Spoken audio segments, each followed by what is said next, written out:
Assalamualaikum warahmatullahi wabarakatuh. Hai anak-anak kelas 6. Bagaimana? Sudah siap belajar hari ini? Nah, kali ini kita akan belajar tema 4, subtema 1, pembelajaran ke-6. Mari kita mulai ya. Anak-anak, di kegiatan olahraga hari ini, kamu akan melanjutkan pelatihan silat. Setelah bugar nanti, kalian akan melanjutkan kegiatan dengan berdiskusi tentang globalisasi dan saling ketergantungan antar negara. Mari kita baca teks berikut anak-anak. Sebelumnya, kamu telah mempelajari keterampilan dasar kuda-kuda dalam silat dan mempraktikannya dengan kombinasi pola langkah. Sekarang, kamu akan belajar 4 jenis keterampilan pasang. Sikap pasang merupakan kombinasi sikap kaki dan sikap tangan dengan kuda-kuda maupun tanpa kuda-kuda yang selalu disertai dengan kesiagaan mental dan indera secara total. Nah, anak-anak, kemarin kalian telah mempelajari keterampilan dasar kuda-kuda bersama guru olahraga kalian kan? Nah, kali ini kalian akan belajar tentang sikap kaki dan sikap tangan. Nah, ini yang disebut dengan keterampilan pasang. Nah, ini yang pertama, mati gambarnya ya. Yang A, sikap pasang 1, yakni sikap dengan kuda-kuda tengah belakang, dengan berat badan di tengah, posisi kaki depan dan belakang sejajar atau sikap pasang tertutup, posisi kedua telapak tangan terbuka. Nah, ini seperti ini gambarnya anak-anak, posisinya ya. Kemudian yang B, sikap pasang 2, yakni sikap pasang dengan kuda-kuda tengah serong atau sikap pasang tertutup dengan satu tangan mengepal. Nah, ini gambarnya, tangan kanannya mengepal ya. Yang C, sikap pasang 3, yakni sikap pasang dengan kuda-kuda samping atau sikap pasang tertutup. Posisi tangan kanan lurus, tangan kiri bersilang di dada atau sebaliknya. Posisi kedua telapak tangan terbuka menghadap ke atas. Nah, seperti ini kira-kira gambarnya anak-anak.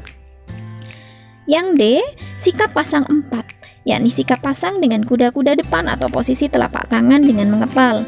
Telapak tangan yang lainnya terbuka silang di dada. Nah, ini gambarnya. Anak-anak, kamu dapat bertanya langsung kepada guru tentang hal yang ingin diketahui lebih lanjut tentang teknik dasar kuda-kuda, pola langkah, dan sikap pasang. Kalian bisa bertanya dengan guru olahraga kalian ya. Kamu telah berlatih pola langkah ke depan, ke belakang, dan ke samping yang dibarengi dengan kuda-kuda pada pembelajaran sebelumnya. Sekarang kamu akan berlatih sikap pasang kuda-kuda yang dikombinasikan dengan variasi pola langkah dan sikap pasang. Sebelumnya, perhatikan peragaan yang dilakukan oleh guru olahraga kalian dengan teliti ya, biar gerakan-gerakan kalian benar, tepat, dan bisa menghasilkan gerakan yang bagus. Nah, anak-anak, di era globalisasi sekarang ini, tentunya kita sering menyaksikan olahraga bela diri silat ditayangkan dalam acara-acara televisi.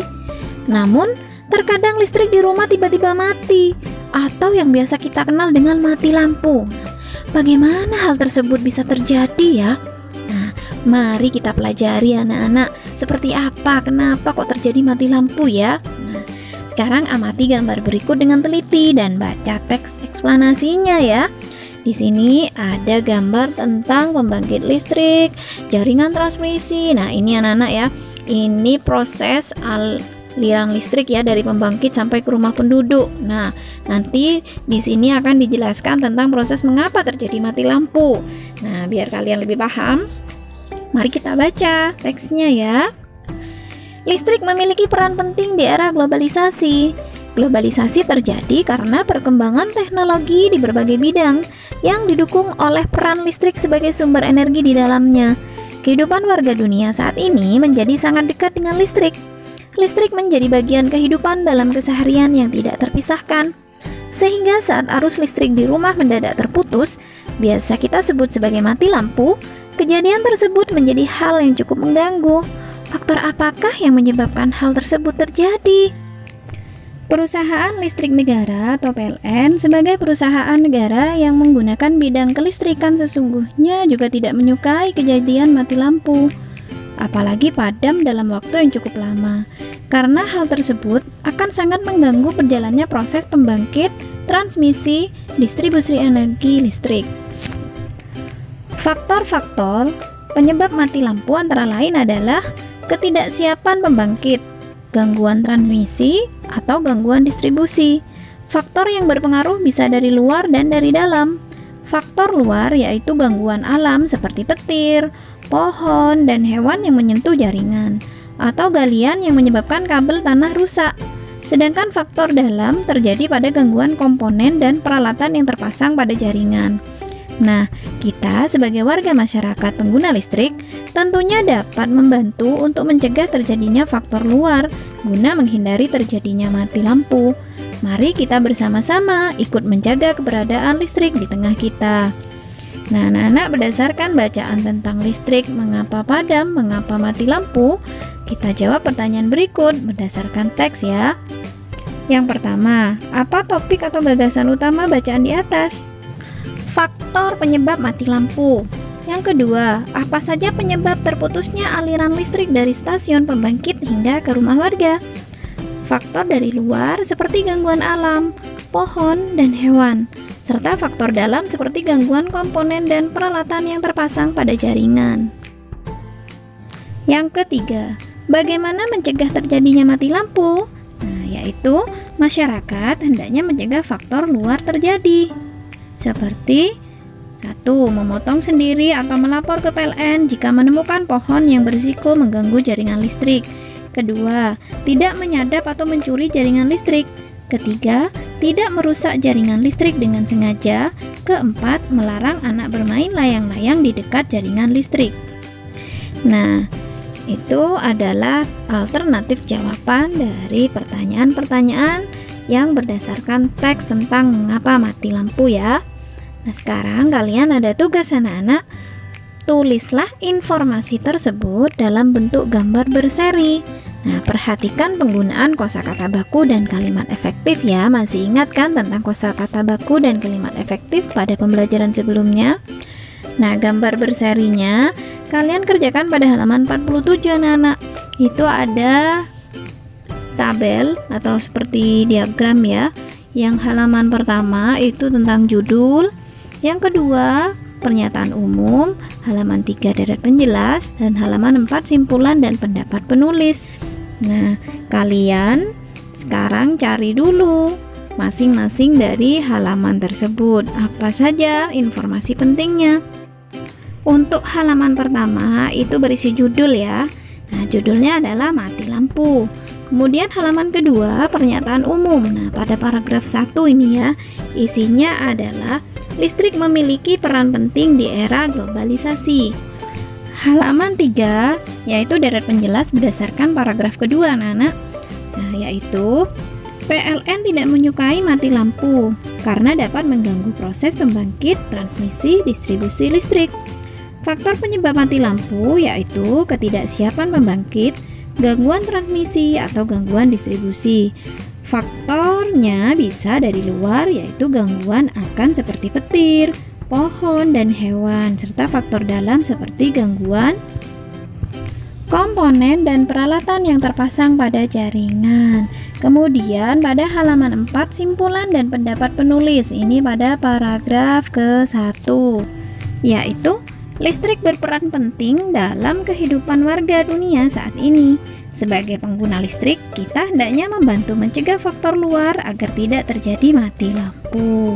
Nah, anak-anak, barusan adalah informasi penting dari bacaan yang dapat kita isi dalam halaman 1, halaman 2, halaman 3, dan halaman 4 pada halaman 47 ya.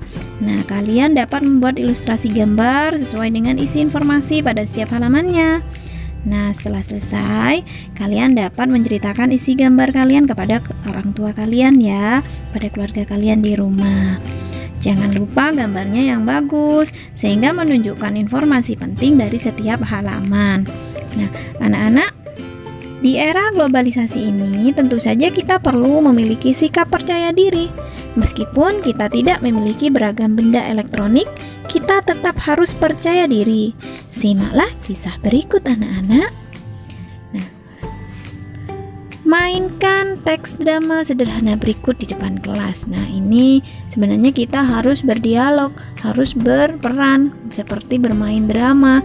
Nah, berhubung kalian ada di rumah, jadi Kalian bisa belajar bermain drama dengan orang tua kalian, dengan kakak kalian, atau dengan adik kalian ya. Sekarang mari kita baca anak-anak. Lani adalah siswa kelas 5 SD Nusantara. Ia dikenal sebagai anak yang pintar dan rajin membaca. Ia juga rajin sekolah dan selalu menyelesaikan tugas sekolah tepat waktu. Nilai-nilai ulangannya selalu berada di atas rata-rata nilai teman-teman di kelas. Selain itu, ia juga sangat ramah, ceria, dan suka membantu teman-teman yang mengalami kesulitan saat mengerjakan tugas sekolah. Hingga pada suatu hari, Lani sedang memakan bekal sekolahnya di kantin sekolah. Benny datang mendekatinya. Benny berbicara, "Lani, kuemu tampak enak. Sini aku mau kuemu." Lani menjawab, "Ini setengah saja ya, karena aku lapar. Tadi pagi aku bangun kesiangan, jadi tidak sempat sarapan." Benny pun menimpali, "Sini bagi. Pokoknya kau harus berikan kuemu. Lihat tuh, baju seragammu sangat kumal, sepatumu juga sobek. Berikan kuemu." Lani tertegun mendengar perkataan Benny. Ia baru menyadari bahwa dirinya memang hanya anak seorang anak miskin, penjajah kue keliling. Ayahnya pekerja serabutan yang tidak menentu penghasilannya. Lani memandangi sepatunya yang tampak mulai menganga, juga seragam sekolahnya yang tidak lagi terlihat warna aslinya. Sejak hari itu, Lani kemudian menjadi anak yang pemurung. Ia tampak selalu sedih dan tidak lagi bersemangat untuk pergi ke sekolah. Nah, anak-anak, dari teks drama barusan, mari kita bersama menjawab pertanyaan berikut. Yang pertama, bagaimana karakter tokoh Lani dan Benny? Karakter Lani yaitu ramah, ceria, dan suka membantu teman. Karakter Benny yaitu suka meremehkan orang lain. Yang kedua, bagaimana sikap Benny kepada Lani? Apa yang seharusnya Benny lakukan? Jelaskan dan berikan alasannya, anak-anak. Yaitu, Benny begitu merendahkan Lani. Benny seharusnya menghargai kekurangan Lani, atau bahkan membantunya dengan membelikan Lani sepatu dan seragam baru. Seharusnya Benny paham bahwa Lani anak yang baik hati dan suka membantu teman. Yang ketiga, bagaimana sikap Lani setelah Benny menghinanya? Apa yang sebaiknya Lani lakukan? Jelaskan dan berikan alasannya. Yaitu, Lani menjadi anak pemurung yang selalu bersedih dan tidak semangat bersekolah lagi. Lani seharusnya tidak memperdulikan sikap Benny kepadanya, karena sesungguhnya Tuhan tidak hanya memberikan manusia kekurangan, tetapi kelebihan yang tidak semua orang memilikinya. Nah, anak-anak, kita diciptakan Tuhan yang Maha Esa dengan segala kelebihan dan kekurangannya, dan dengan bakat serta potensi yang berbeda-beda.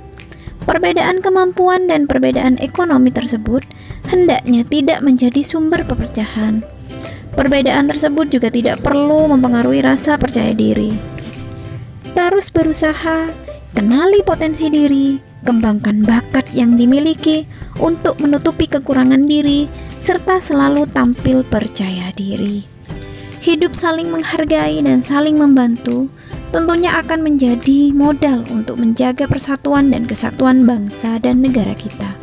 Nah, anak-anak, mari kita renungkan. Bagaimana sikap dirimu selama ini? Sudahkah kamu mengenali kelebihan dan kekurangan diri? Apa yang akan kamu lakukan? Sudahkah kamu mengenali bakat yang kamu miliki? Apa yang akan kamu lakukan untuk mengembangkannya? Sudahkah kamu memiliki rasa percaya diri dengan segala kekuranganmu? Sudahkah kamu menghargai diri sendiri dan menghargai teman dengan segala kekurangannya? Nah, anak-anak, tuliskan hasil perenungan dirimu dan diskusikan bersama orang tua di rumah ya. Seperti apa kamu menilai kelebihan dan kekurangan diri kalian? Nah, anak-anak, terima kasih. Cukup sekian pembelajaran hari ini. Terima kasih yang sudah mengikuti pembelajaran sampai selesai. Yang belum subscribe, jangan lupa like, subscribe, dan hidupkan notifikasi loncengnya agar kalian tidak ketinggalan video pembelajaran selanjutnya. Mohon maaf apabila ada penjelasan dan kata-kata Bu Mami yang kurang tepat. Sampai jumpa pada pembelajaran subtema 2 anak-anak. Terima kasih. Wassalamualaikum warahmatullahi wabarakatuh.